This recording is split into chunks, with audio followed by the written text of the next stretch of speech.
Ikaw ang babaeng gusto kong kasama habang buhay. Ayoko nang mawala ka ulit sa akin. Buhay natin dito ang pamilyang masaya at kumpleto. Oo, Leon. Pumapayag ako na magpakasal tayo. Hindi mo pagsisisihan yan. Bakit buhay pa yan? Sino yan? Padukot sa akin? Si Shara ba yan? Simula ngayon, mama na ang tawag mo sa akin. Sige po, Oh. Ma. Oh, yun! Wala ba ibang CCTV dito? Sa labas, wala? Nako sir, sa ngayon yan lang talaga yung gumagana na CCTV dito sa venue namin. Shay, okay lang ba kung dito ka muna? Please, paki-double check yung footages. Okay, baka may hindi ako nakita eh. Insayin muna tong phone ko. Pag tumawag si Jeff, pakisabot. Sorry, Jordan. Hindi mo na matatawagan si Jeff. At hindi na rin makakatawag sa'yo si Jeff. Dagdagan mo 100,000 para tapos ang problema mo. Bigyan mo muna ako ng proof. Kapag hindi mo ako binigyan ng proof, hindi rin kita babayaran. Sandali lang.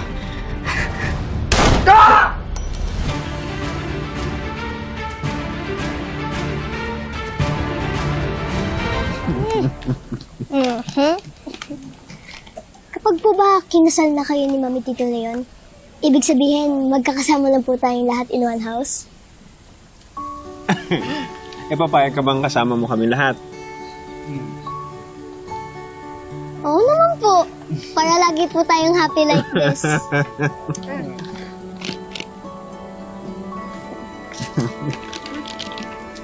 Kain ka lang, ha? Anak, sinong mag-aakala na merong mga dating rebelde na kasama tayo sa bahay ngayon? Ma, yun pa rin ba ang tingin mo sa kanila? Sa totoo naman, hindi na. Kaya lang paminsan-minsan, pumapasok din sa isip ko kung ano yung pinagdaanan mo sa kanila. At kung ano yung mga naranasan nating gulo at peligro sa kanila. But the most important thing is that we are all healing as a family. Yun ang mahalaga. Ma, maraming salamat talaga sa pagtanggap mo sa kanila. Tama po kayo, Ma. Lahat po tayo naghihilom ngayon. Kaya oras na rin talaga para mag-move on na tayong lahat at simulan na natin yung buhay natin na magkakasamang masaya. Tama ka.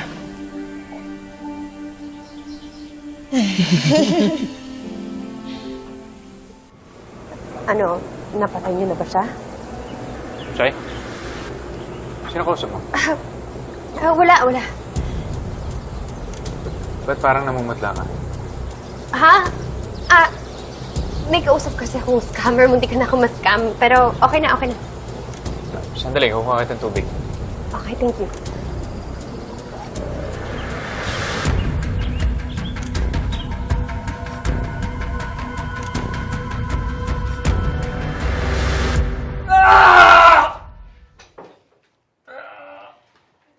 Ano ba? Kalaban mo naman, Cobra. Ba't di mo pa tinuluyan? Sayang! Pwede pa nating gatasan yung kliyente mo hanggat buhay pa to. Tatawagan na lang natin kung kailangan pa natin ng pera, di ba? Hayop!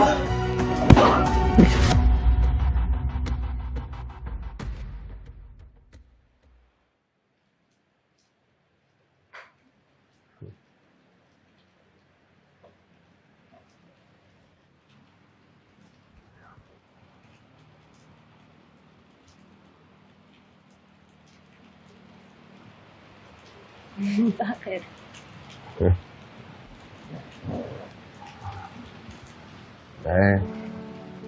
Hindi ko lang kasi inisip na pakakasalan mo ako. Ako na yung pinakamasayang lalaki sa buong mundo ngayon. Bakit naman hindi ka makapaniwala? May relasyon tayo. Yun naman ang susunod na hakbang, di ba? Alam mo, Christy, kahit naman naging tayo, hindi naman ako kampante. Kasi baka magbago yung isip mo. Magbago yung isip mo sa atin. Magbago yung isip mo sa akin.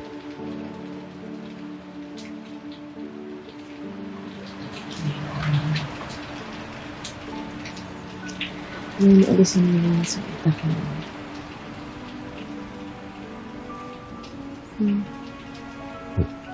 Ilang beses mo nang napatunayan sa akin, karapat dapat ka. Hindi lang para sa akin. Hindi pati na rin sa anak natin.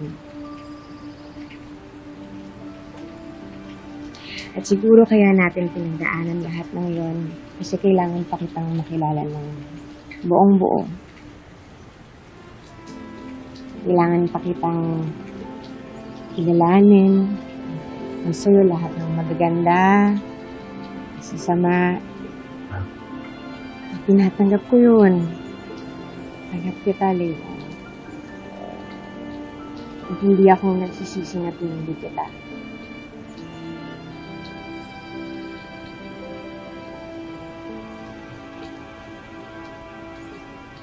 Magbabago yun, Leon.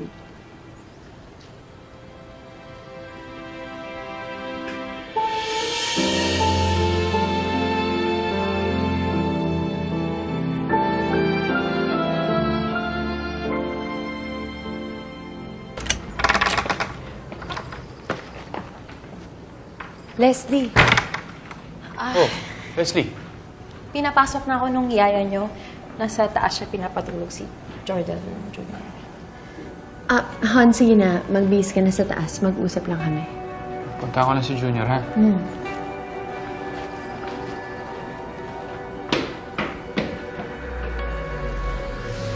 Halika nga dito. Bakit ka pa pumunta dito? Leslie, pagod na ako. Ang haba na ng araw na to.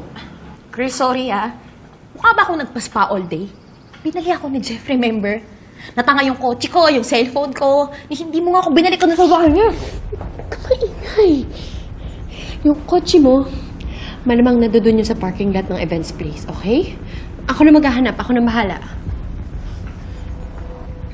Si Jeff, anong nangyari? Nakita ba sila ni Jordan? Malamang hindi. Ginawa ko na nga ng paraan, di ba? Anong paraan? Shaira, ano ba kasing nangyari? Sino ba yung kausap mo kanina? Tumahimik ka na lang. The less you know, the better. Ano? Anong ibig ko sabihin?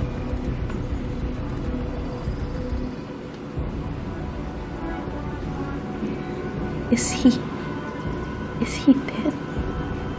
Shaira, is he dead?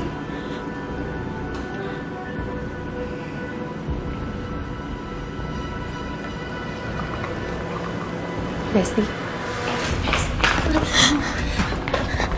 Look at me. Ginawa ko yun. Dahil wala na akong choice. Okay? Tsaka para matapos na yung problema natin sa kanya. Pero huwag ka mag-alala. Wala tayong sabit. Safe na tayo. Okay? Safe na tayo.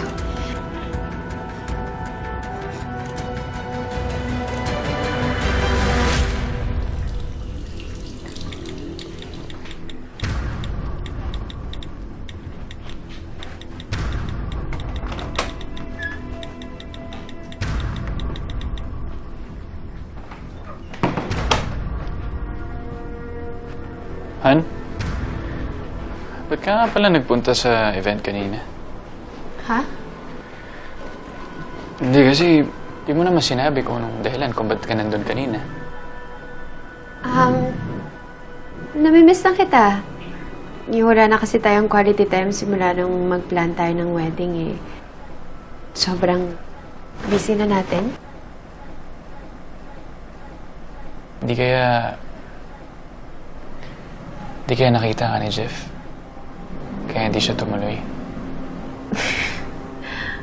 Ha naman. Parang sinasabi mo naman na takot sa akin si Jeff. Bakit? Monster ba ako? Murderer? Kalasag? Di naman yun ang ibig ko sabihin eh. Kalimutan mo na nga yung mga sinabi ko. Hindi ka na matulog na tayo. Okay.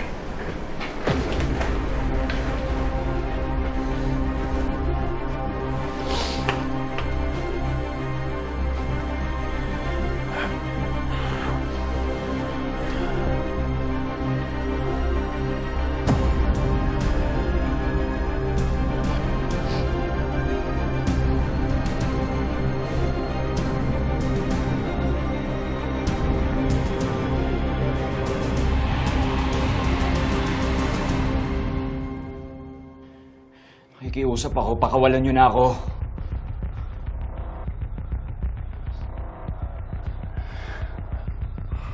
Ingi-ingi mo. Hindi na pa ako naririndi sa'yo eh, ha? Alagad! Ano, yan na ba? Ayos naman pala tong kausap mo eh. Ha? Tama magbayad. Ngayon, palamigin muna natin ito. At saka natin sila sisintakin.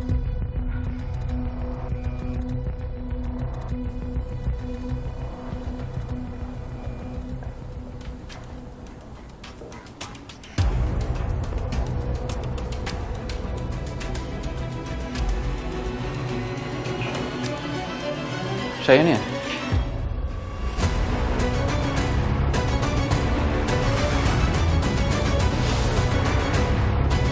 Siya yan.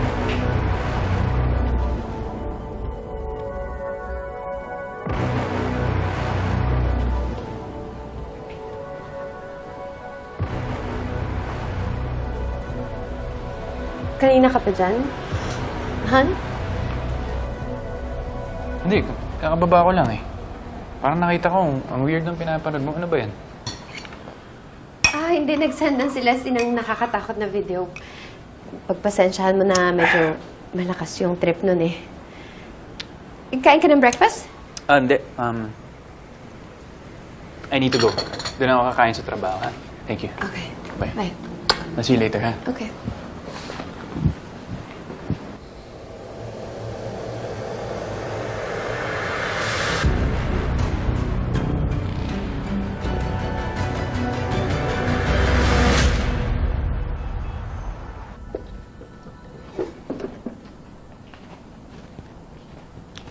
Oh. Tutulungan na kita hanapin yung kotse mo. Tapos ito, kapalit na nawawala mong cellphone.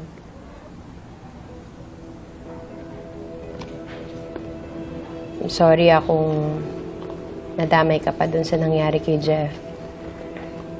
Desperada na talaga ako, Leslie. Ikaw na lang yung nag-iisa kong kaibigan. Sa totoo lang siya eh. Gusto ko na makapag-FO sa'yo. Chief Owen na bago pa ako makulong sa mga ginagawa mo. Uy, ano ka ba? Huwag kang ganyan. Leslie, ang dami na nating pinagdaanan. Ngayon ka pa ba magagalit sa akin? Wala na, tapos na yung problema natin.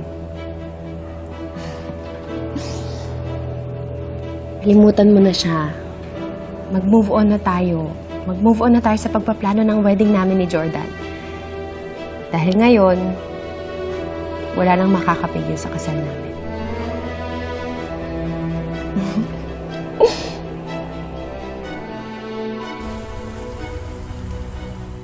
Nako anak, ang dami niyo pang dapat gawin. Sigurado ka ba na may kakasal kayo ni Leon next month? Ma, ito na po. May nahanap na nga akong venue. Ito. Meron na rin siyang package for ceremony, may reception, tapos may shops na rin sila doon. So, doon na rin po kukuha ng catering sa ng cake, ma. All in one na. Pwede ko na nga silang tawagin mamaya. Maganda yun, ha? Oo. Sure ka ba? Ano yun, ganun kadali? Meron ka ng wedding venue? Sobrang choosy mo nga nung kasal niyo ni Jordan. Everything had to be perfect. Grabe kayang pressure sa maid of honor yun. Ano ka ba? Ay, gosh, syempre noon yun. Syempre akala ko noon kapag perpekto yung kasal, magiging perpekto din yung buhay mag-asawa namin ni Jordan. Hindi. O, diba? Tsaka, alam mo, experience ko na yung kasal noon. Di naman ibig sabihin nun, di na to importante. Kasing importante lang tong kasal na to, Kaz. And I'm sure, anak, I'm very sure that you and Leon would make this marriage work this time. Thank you, Ma. I believe it. Mag-pray na. Wala naman, tignan nyo. Oh, ano na naman? Ano, sikat po na wedding venue. Yung kung saan po kinakasal yung mga artista, yan ang nasusunod po. Oh my God! Grabe. Ganda pa naman dyan na Ate Mez. Ano ba yung nasusunod? Teka, Hindi na lang, hindi yan yung venue na gusto mo. Chrissy, hindi ba ito yung venue ng wedding?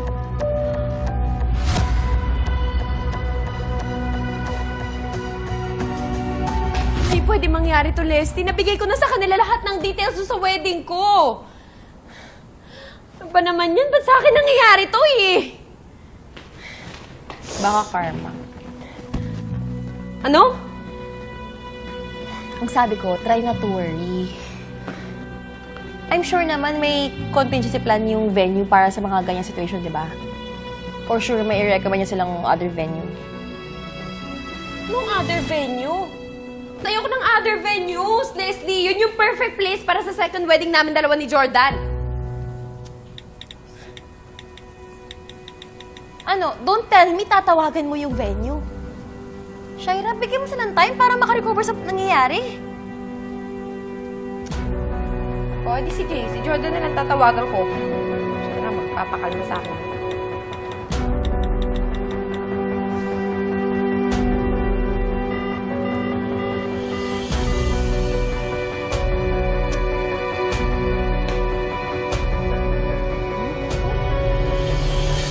Mami, since hindi na po ako ang flower girl sa kasal ni na Daddy at Tita Shai, pwede po bang ako na lang ang flower girl sa kasal niya ni Tito Leon? Ay, hindi. Bakit po?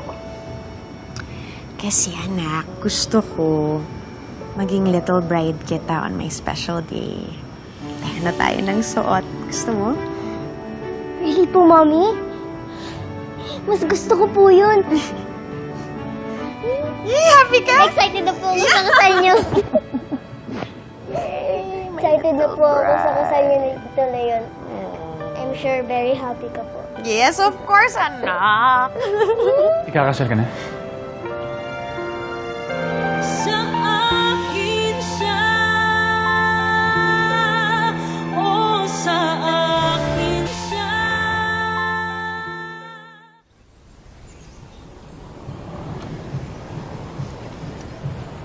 Nagpunta ako dito para mag-sorry sa nangyari.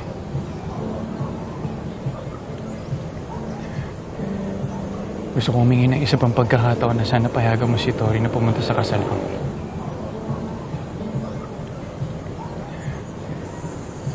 Hindi ko naman alam na engaged ka na rin pala. Alam mo, Jordan, nag-propose si Leon. Tinanggap ko. Mangyayari din naman kasi talaga yun. May anak kami. May relasyon. Gusto ko rin naman ng bigyan ng buong pamilya si Jeremy, pati na rin si Tori. Paano na tayo? Tayo. Tayong tatlo, nila Tori.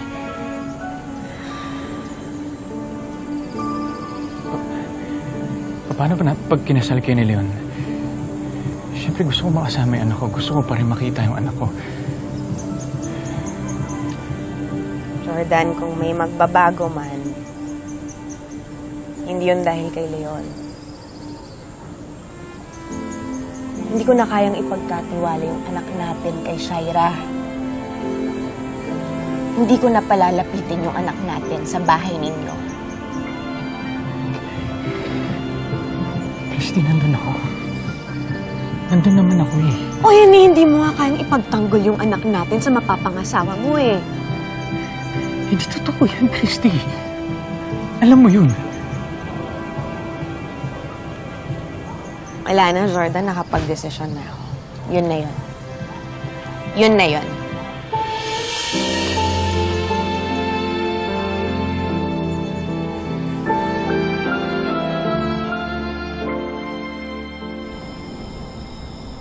No! Hindi, makinig ka nga sa akin. I have to get married this year. Bakit ko i-move yung wedding date ko para dyan sa venue ninyo napakapangit? Shy! Ano? Halika nga dito. Akin na. Akin na. Sabi mo nga yan. Paano ka ako mo dito mga venues? Ang sungit-sungit mo. Mupo ka nga. O, Diyos ka. Pampalamig.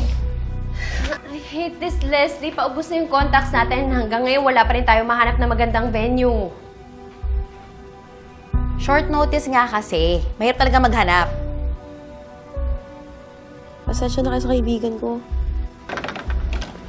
Han? Han? Saan ka ba galing? Kanina pa ako tumatawag sa'yo. Pinuntahan ko si Tori. Siyempre gusto ko makasama pa rin siya sa wedding natin. Kaya, yun. Inausap ko si Christy. Hindi yan yung pinakamalaking problema natin ngayon. Hindi ko alam kung matutuloy pa ba yung kasal natin. Ha? Bakit? Yung wedding venue natin, wala na, nasunog. Hindi na pa kami humahanap ni Leslie ng alternative pero wala kami makita. Okay, sige. Thank you talaga. See you. We'll be there tomorrow. Ano nangyari? May appointment na kayo tomorrow sa Le Grand Plaza. Magandang venue yan, ha? Huwag mo kasayin. Talaga? Oh my God, yes! Yes! Thank you, Leslie! Thank you! Thank you so much! You're the best! Thank you! Oh my God, sige na. Oh, uminom ka muna ng juice din. Kumain ka muna.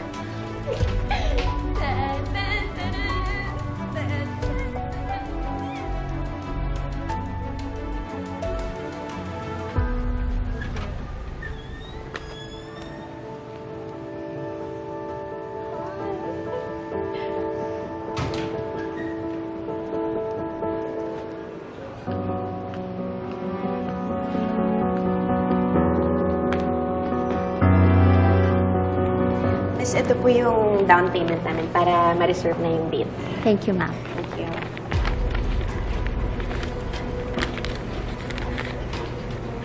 Naihanda na rin namin yung contract natin for signing.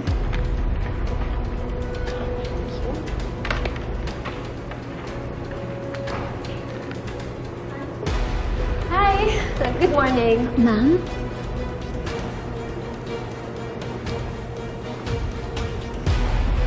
Anong ginagawa niyo dito?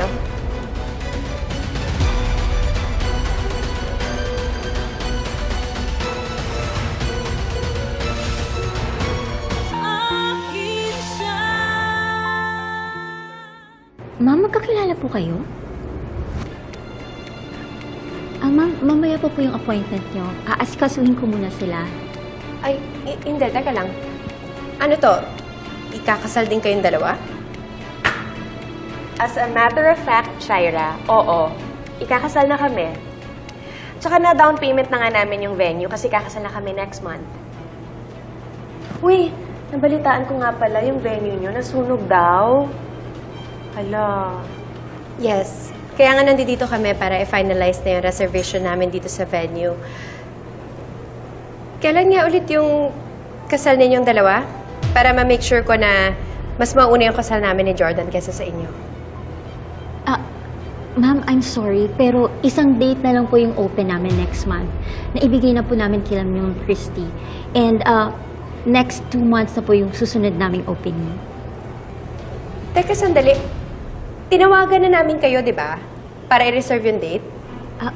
Wala pong reservation via phone, ma'am. In person po dapat. At dapat mag-down payment po kayo para ma-secure niyo po yung date na gusto niyo.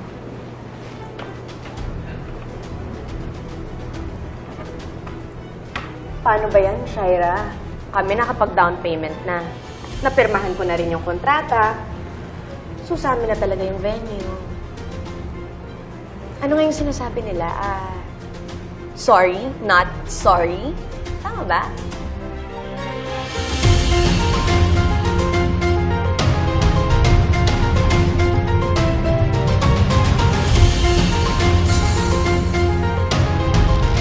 Hanggang doon ba naman sa venue ng kasal, pinagtatagpo pa kayo? Alam nyo, kahit napakaliit na bagay, ang sarap din pala sa pakiramdam na ako naman ngayon yung nang-inis kay Shaira. Kailangan pa talaga ngayon yan? Nako-constipate ka ba dahil sa pag-eksena mo kanina? Hindi para sa akin to. Kaya pwede ba, huwag mo na akong asarin dahil kung hindi, idadamay kita sa galit ko. Shaira? Anong ginagawa mo?